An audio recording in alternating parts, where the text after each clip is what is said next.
चलिए आज उपसर्ग के बारे में थोड़ा सा ध्यान देते हैं, पढ़ते हैं। उपसर्ग किसे कहते हैं, उपसर्ग क्या है, प्रत्यय क्या है। उपसर्ग को अंग्रेजी में प्रीफिक्स कहते हैं और प्रत्यय को अंग्रेजी में सफिक्स कहते हैं। वहीं पर अगर बात की जाए शब्द रचना किस प्रकार से होती है, तो शब्द रचना को हम लोग जानते हैं कि अंग्रेजी इसका वर्ड होता है वर्ड फॉर्मेशन, अंग्रेजी वर्ड होता है इसका वर्ड फॉर्मेशन। वहीं पे अगर बात की जाए कि वर्डों के सार्थक समूह को शब्द कहते हैं। पहले ध्यान से समझते हैं कि शब्द रचना की क्या परिभाषा होती है। तो शब्द रचना की अगर परिभाषा की बात की जाए तो शब्द रचना की परिभाषा होती है कि वर्डों के सार्थक क्रम को, वर्डों के सार्थक क्रम या समूह को शब्द कहते हैं। क्या कहते हैं, शब्द कहते हैं। वहीं पे अगर देखा जाए व्युत्पत्ति के आधार पर शब्द तीन प्रकार के होते हैं, रूढ़ शब्द होते हैं, यौगिक होते हैं और योग रूढ़ शब्द होते हैं। वहीं पे अगर रचना की दृष्टि से यौगिक और योग रूढ़ समान होते हैं, यौगिक और योग रूढ़ समान होते हैं। हम रूढ़ का खंड नहीं कर सकते, हम रूढ़ का खंड नहीं कर सकते जिसे हम रचना कर सकते हैं, वे शब्द यौगिक के अंतर्गत आते हैं। अर्थात कहने का तात्पर्य है कि जो वर्ड फॉर्मेशन के रूप में अगर किसी शब्द का निर्माण हम कर सकते हैं तो किसके रूप में कर सकते हैं, यौगिक के रूप में कर सकते हैं। अर्थात रूढ़ शब्द वे शब्द होते हैं जिनका खंड नहीं होता है, रूढ़ शब्द वे शब्द होते हैं जिनका खंड नहीं होता है, और यौगिक शब्द वे शब्द होते हैं जिनका खंड हो, और वह कैसा खंड हो, सार्थक खंड हो, जिसे यौगिक या योग रूढ़ दोनों शब्द से संबोधित किया जाता है। अगर देखा जाए तो यौगिक शब्दों की रचना तीन प्रकार से होती है, यौगिक शब्दों की रचना तीन प्रकार से होती है।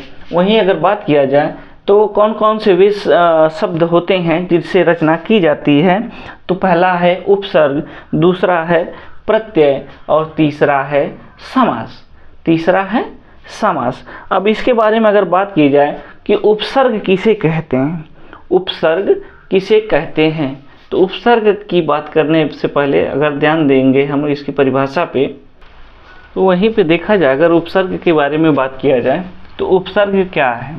उपसर्ग को समझने से पहले देखा जाए तो उपसर्ग में दो शब्द का निर्माण है, दो शब्द मिलता है, उप प्लस सर्ग, उप प्लस सर्ग। ये देखिए उप का अर्थ होता है समीप, उप का अर्थ होता है समीप, सर्ग का मतलब होता है सृष्ट करना या बनाना, या सृष्ट करना या नए शब्दों का फॉर्मेशन करना। जैसे अगर इसकी परिभाषा की बात की जाए तो उपसर्ग की परिभाषा होती है किसी शब्द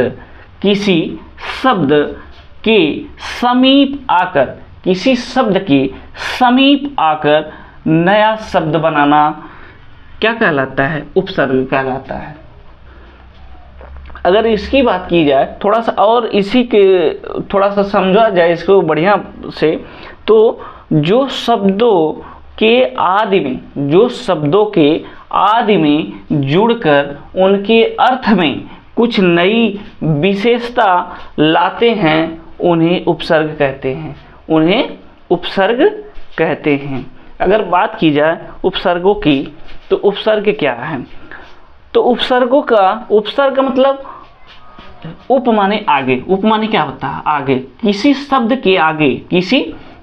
के आगे अगर कोई ऐसा लगा दिया, जैसे हार शब्द है, क्या है, हार शब्द है, हार का अर्थ होता है, अगर हार के बारे में बात की जाए तो हार का क्या अर्थ होता है, हार का अर्थ होता है पराजय, हार का अर्थ होता है पराजय। लेकिन अगर यही इसको प्र जोड़ दिया जाए, इसका उपसर्ग प्र जोड़ दिया जाए और यह हो जाए प्रहार, क्या हो जाए, प्रहार, उपसर्ग प्र जोड़ देने पे इसके शब्द में प्रहार मतलब किसी के ऊपर आक्रमण करना, क्या होता है, आक्रमण करना। ठीक है, तो अगर बात की जाए तो संस्कृत में देखा जाता है कि उपसर्गों की संख्या कितनी है, तो संस्कृत में कुल उपसर्गों की संख्या 22 है। अगर वहीं हिंदी की बात की जाए तो हिंदी में कितने उपसर्ग पाए जाते हैं, तो हिंदी में मुख्यतः 13 उपसर्ग पाए जाते हैं। वहीं में उसी प्रकार देखा जाए कि हिंदी में कुल 13 उपसर्ग मिलते हैं, लेकिन वहीं पे अरबी या फारसी में देखा जाए या उर्दू में देखा जाए तो कुल उपसर्गों की संख्या 19 होती है। उसी प्रकार अंग्रेजी में उपसर्ग होते हैं। उपसर्ग के समान प्रयुक्त होने वाले संस्कृत के अव्यय ही क्या हैं, जो है उपसर्ग के अंतर्गत आते हैं। और इसके बाद चलते हैं, देखते हैं प्रत्यय। प्रत्यय क्या है इसके बारे में थोड़ा सा समझते हैं। तो प्रत्यय का अगर देखा जाए तो प्रत्यय 2 शब्दों से मिलकर बना हुआ है, प्रति धन अय। प्रति धन अय यानी प्रत्यय 2 शब्दों से मिलकर बना है, प्रति और अय, जिसका अर्थ होता है, प्रति का अर्थ होता है साथ में पर बाद में, प्रति का अर्थ होता है साथ में पर बाद में, अय का मतलब चलने वाला, अय का मतलब चलने वाला। अगर इसका थोड़ा सा शब्दांश देखें तो बाद में लिखा है ना, साथ में पर बाद में, मतलब चलने वाले शब्द क्या कहलाते हैं, प्रत्यय। मतलब कोई शब्द हो उसके बाद में आकर जुट गया, वही क्या हो गया, प्रत्यय हो गया। अगर इसकी बात की जाए, थोड़ा सा समझते हैं, जो शब्दांश शब्दों के अंत में जुड़कर उनके अर्थ में विशेषता या परिवर्तन लाते हैं उसे प्रत्यय कहते हैं। फिर से एक बार समझने का प्रयास करेंगे। जो शब्दांश शब्दों के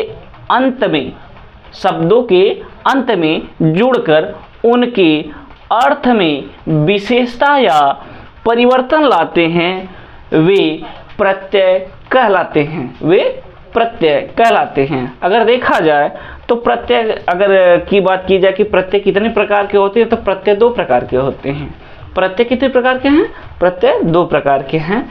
प्रत्यय देखिए, पहला है कृत प्रत्यय, तो दूसरा है तद्धित प्रत्यय। वहीं पे अगर बात की जाए, समझा जाए कि कैसे इसको थोड़ा सा हिंदी में कहा जाता है कि इसमें अगर देखा जाए तो कई प्रकार के मिलते हैं। जैसे 2 प्रकार के प्रत्यय मिले हैं, पहला कृत प्रत्यय, दूसरा तद्धित प्रत्यय है। वहीं पे अगर बात की जाए तो मूल शब्द अगर घट है, घट में प्रत्यय इया लगा जाए तो यह हो जाएगा घटिया। क्या हो जाएगा, घटिया। उसी प्रकार जड़ में लगा दिया जाए तो क्या हो जाएगा, जड़िया। क्या हो जाएगा, जड़िया। क्या लगाए हैं, प्रत्यय इया लगाए हैं और मूल शब्द है घट। जो शब्द का फॉर्मेशन हुआ है, जो फॉर्मेशन शब्द का हुआ है, ये देखिए आपके सामने शब्द फॉर्मेशन ये हुआ है घटिया, जड़िया। तो इसमें जैसे इया है, ई है, जितनी भी लास्ट में लगा शब्द के, मूल शब्द के लास्ट में लगाए जाने वाले शब्द होते हैं या वर्ड होते हैं, उन्हें प्रत्यय कहते हैं। आई होप कि ये वीडियो आपको हेल्पफुल लगी होगी। तो तब तक के लिए धन्यवाद।